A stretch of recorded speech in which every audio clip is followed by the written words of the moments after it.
This robotic competition is a Lego robotic competition that we have here at Georgia Tech every year. Part of a national competition that they have that's called First Lego League.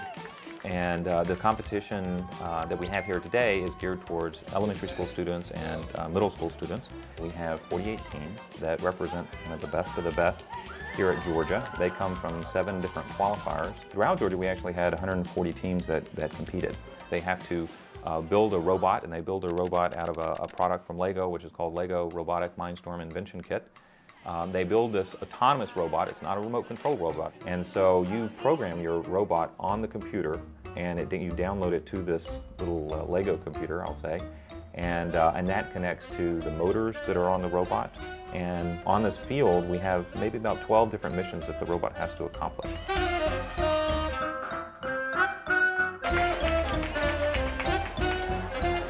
If, for example, they need to go to a specific location in the table, one strategy that they could use is, go forward for 4 seconds and stop.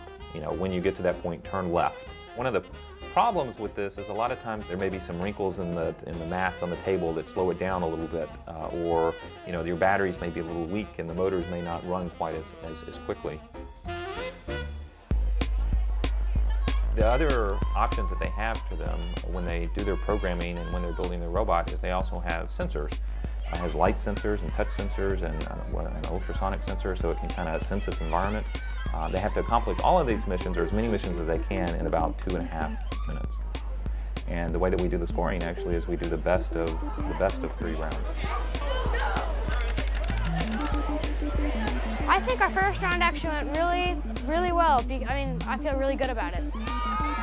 Well, we decided to keep our robot pretty simple because the more complicated we thought, the more things that could possibly go wrong. And we didn't want to be dealing, because we didn't have a lot of time, we didn't want to be troubleshooting out lots of different stuff.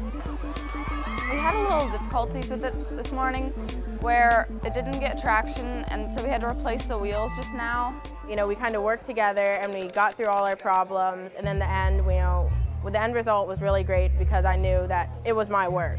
And we think it's going to get a lot better, and it's going to continue going a lot better.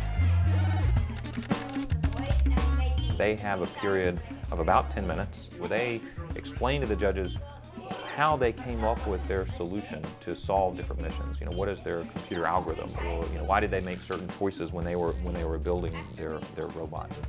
And the judges, when they're doing that, they're really looking to make sure that the children really came up with a solution.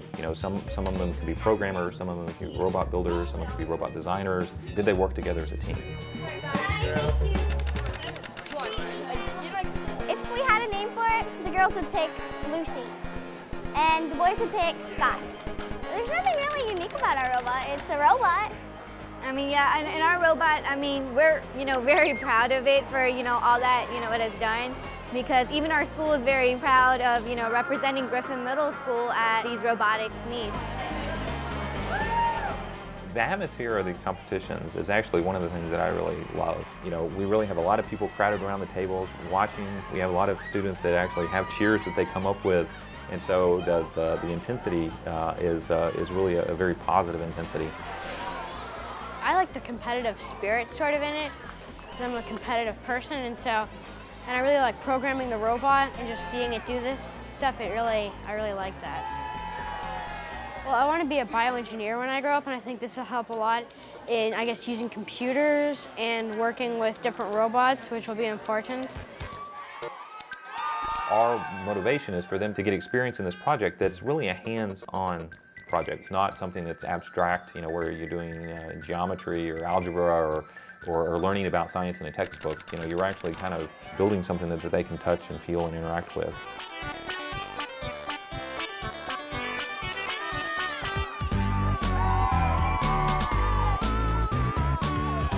I want to do something with space, or with like robots or satellites in space. So I think that all the experience that I've gotten from this will really help me. So we have really learned a lot from our But the kids in our school are like, why are you in robotics? And we're like, it's fun. We learn a lot in it.